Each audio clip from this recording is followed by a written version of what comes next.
decided to film this video in the driveway because it got really dark at the campsite and you couldn't really see anything, which kind of plays into the mod.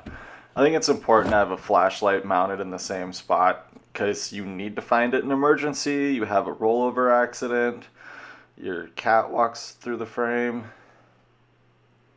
Anyway, it's a really sturdy mount, which also makes it hard to steal because it's meant to be mounted to, And keeping with the theme of cheap mods, all the parts for this one add up to less than $100.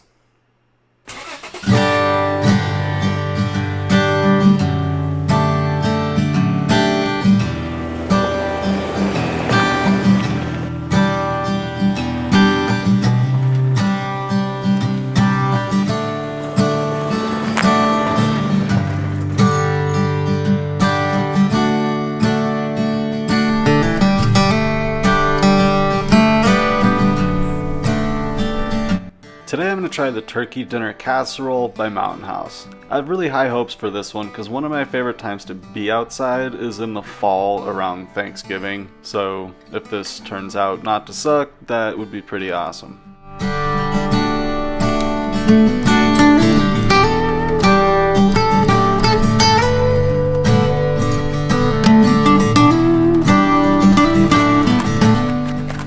I don't recommend doing this, by the way, because if you don't zip it up all the way, you're going to pour hot water and food all over your hand.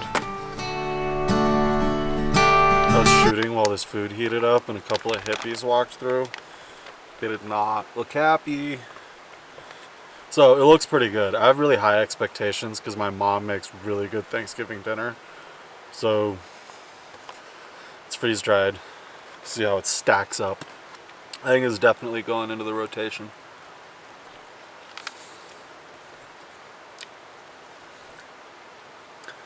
Green beans, carrots, stuffing. There's like some chunks of turkey. Be really good to add some turkey to. My favorite addition to the truck so far has been this solar shower. It's pretty straightforward. It's just some black ABS with a 90-degree fitting hooked up to some 200 PSI tubing that gravity feeds to an RV water pump, which then pressurizes the water out to that quick release fitting that connects to this hose thing that I built.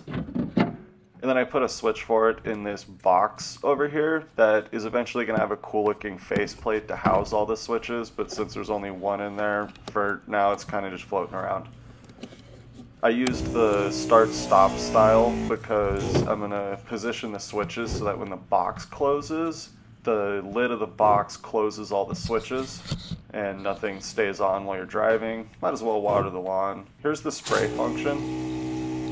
That's what you'd use to clean yourself or the dogs, but it also has residential water pressure, like 80 PSI, and so yeah, it can do that too if you ever need to like wash your car in the middle of nowhere. The only things I had to buy for this project were the sprayer head and the RV water pump, but I think if you had to buy the switch and the ABS and everything else, that you could easily do it for under $100. I put a link in the end of the video for the water pump. You can get the sprayer at your local Home Depot. Make sure you get the water out of the hose before you put it back in your truck. Learned that one the hard way. If you made it all the way to the end, thanks for watching my video. Please subscribe to see more of it. Even if you don't want to see more of it, subscribe anyway.